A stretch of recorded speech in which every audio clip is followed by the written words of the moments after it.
Hey, hello, and welcome to chapter 14.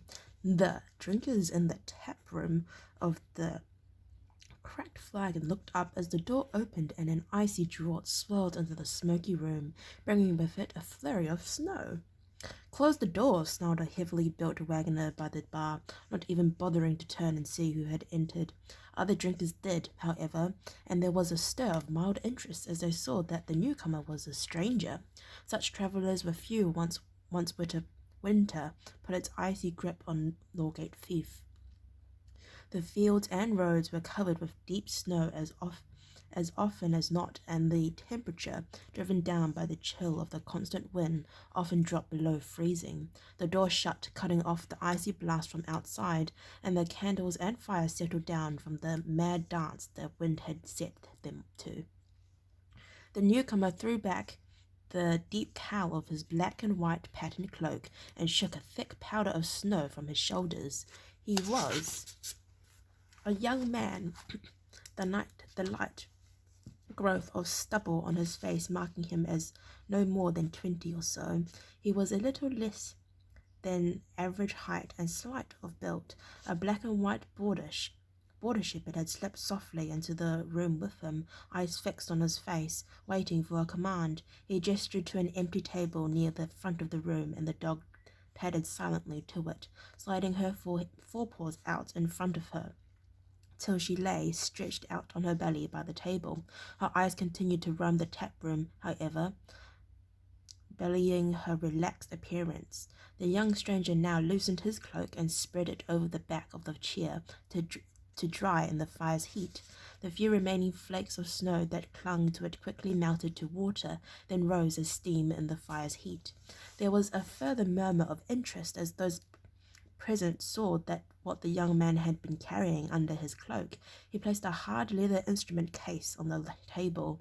If travellers were rare in winter this far north, so was entertainment, and those present saw the prospect of a more interesting night than they had anticipated. Even the previously surly wagoner's face split with a smile. "Musician, are you?" he asked expectantly, and Will nodded, smiling return. "An honest juggler, my friend, making his way through the bitter cold of your beautiful countryside." It was the kind of easy, joking reply that Bergen had coached him in over the last 2 weeks. Over the 2 weeks they had travelled together, stopping along the way at more than a dozen inns and taverns like this one. Some of the other drinkers moved a little closer. "So, let's have a tune then," the wagoner suggested. There was a murmur of assent from the rest of the room.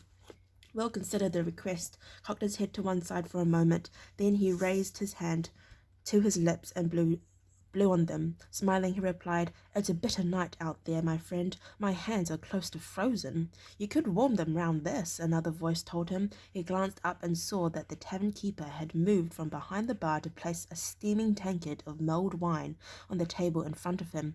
Will wrapped his hands around the warm container and nodded appreciation as he sniffed the spiced, aromatic steam rising from the tankard. "Yes, this would certainly seem to do the trick," he replied. The tavern keeper winked at him.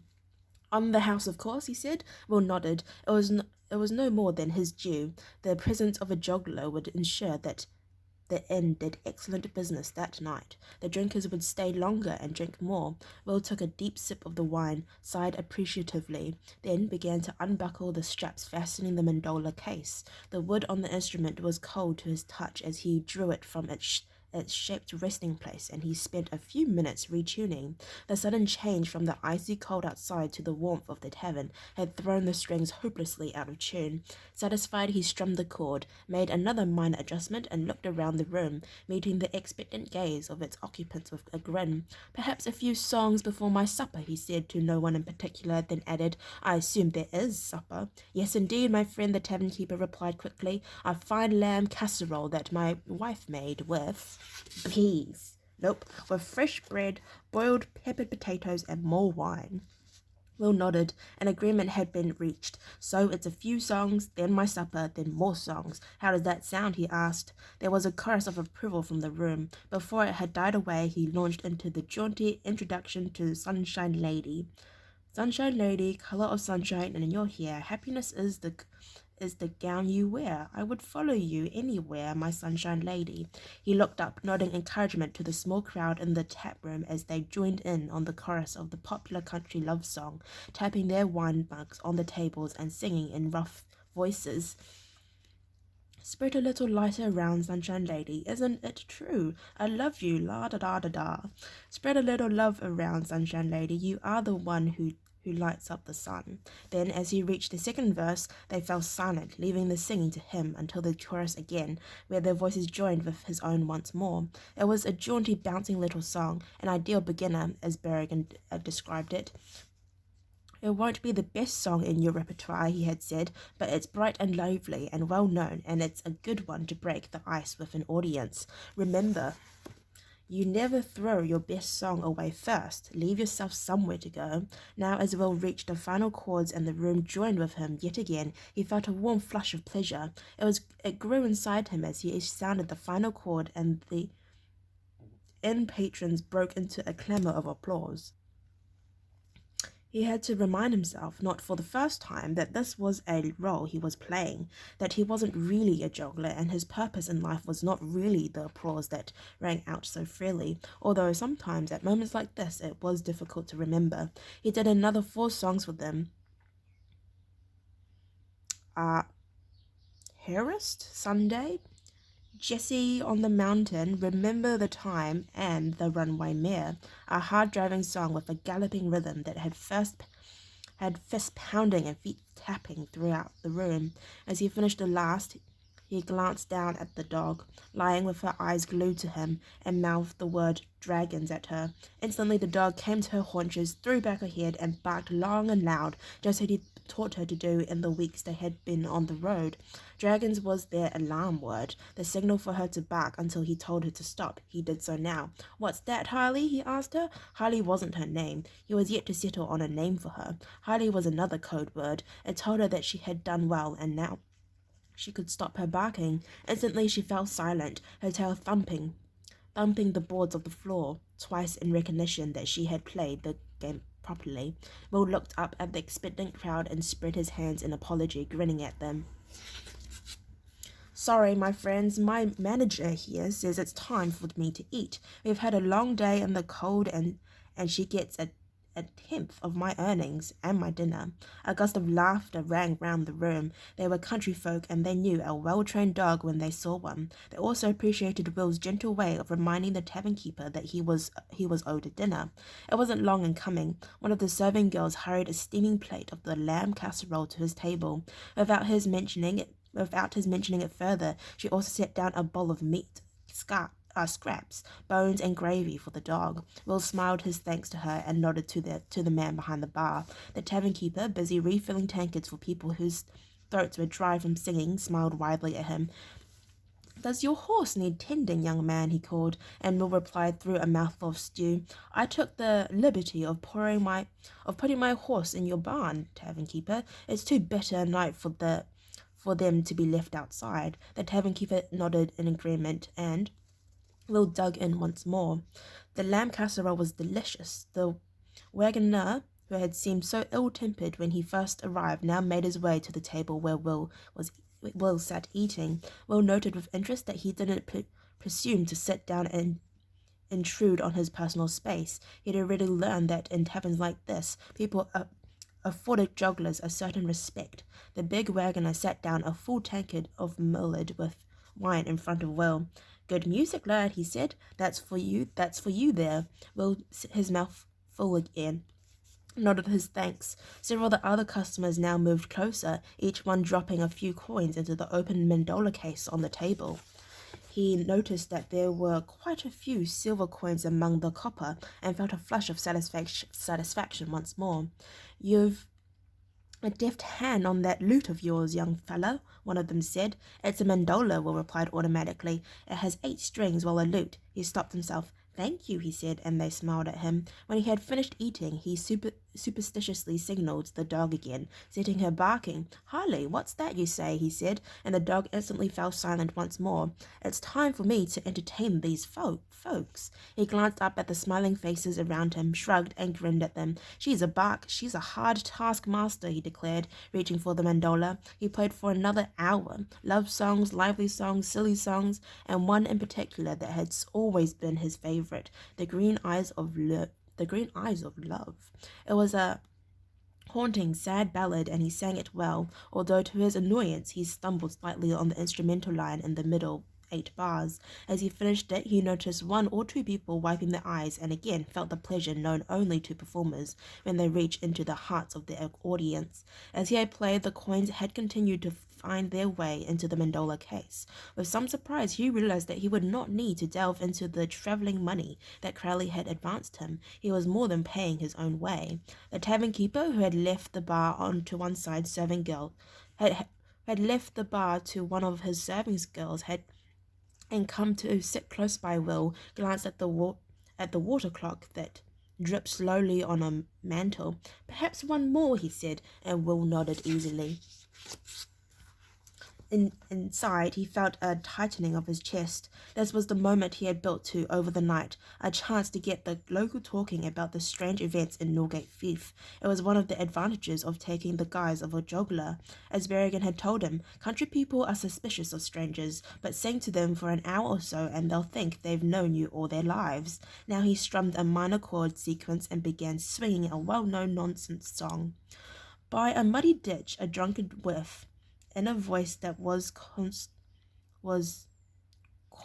and coarser, sang like a crow, so that people would know of her love for the cross-eyed sorcerer. He sensed a change in the room the moment he began singing. People exchanged fearful glances, eyes were cast down, and several actually moved away from him. He began the chorus. On the cross-eyed sorcerer was called Wallygally.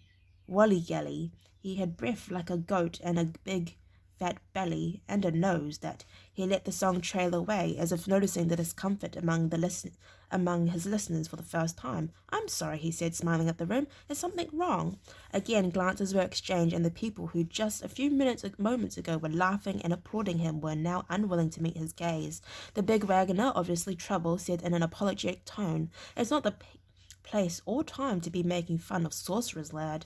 "You weren't to know, of course," the tavern keeper put in, and there was a chorus of assent.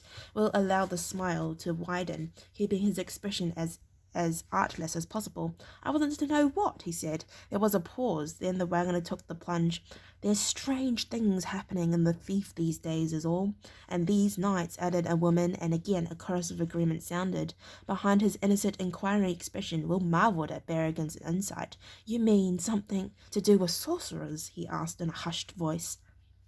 The room went silent for a moment. People looking fearfully over their shoulders and towards the door, as if expecting to see a sorcerer burst in at any moment. Then the tavern keeper answered, "It's not for us to say what it is, but there are strange going on, strange sights, particularly in Grimsdale Wood," said a farmer, and once more others agreed. "Strange sights and sounds, earthly sounds they are. They chill your blood. I've heard them once, and that's enough for me." It seemed that once their initial reluctance was overcome, people wanted to discuss the subject, as if it held a fascination for them that they wanted to share. "What sort of things do you see?" Will asked. "Lights, mainly. Little balls of colourful lights that move through the trees, and dark shapes that move just outside your vision's range." A log fell in the fire, and Will felt the hairs on his neck prickle. This talk of sounds and shapes was beginning to affect him, he thought. 200 kilometres to the south. He could joke about it with Holt and Crowley, but here on a dark night in the cold, snow-driven land of the north with these people, it seemed very real and very believable. And the night warriors, said the wagoner. This time silence fell over the room. Several people made the sign to ward off evil. The wagoner regarded them all, his face flushed. Oh, believe me, I've seen him all right, only for a second, mind, but he was there. What exactly is he? Will asked. Exactly? Nobody knows. But I've seen him. He's huge, a warrior in armor as tall as 2 houses, and you can see through him. He's there and then he's gone before you're sure you've actually seen him. But I know. I saw him all right. His gaze swept the room again, challenging the others to tell him he was wrong. That's enough of that talk now, Barney. Barney! Oh my gosh, dude. Have you seen that TV show? No. It's like this kids show. It's called Barney, and he's like the purple dinosaur, and they make fun, and they sing the mac and cheese song. Anyway, said the tavern keeper, people have a way to go to reach their homes this night, and it's best not to talk about such matters. From the mumbles of agreement, Will sensed that there would be no further discussion this night. He struck a chord on the mandola. Well, I agree. This is no time to sing about sorcerers. Perhaps we should finish with one about a drunken king and a staggering dragon. Right on cue, the dog barked, and again, and the dark mood in the room receded instantly. What's that, Harley? You agree? Well then, we'd better get to it. And he launched into it straight away. The drunken king of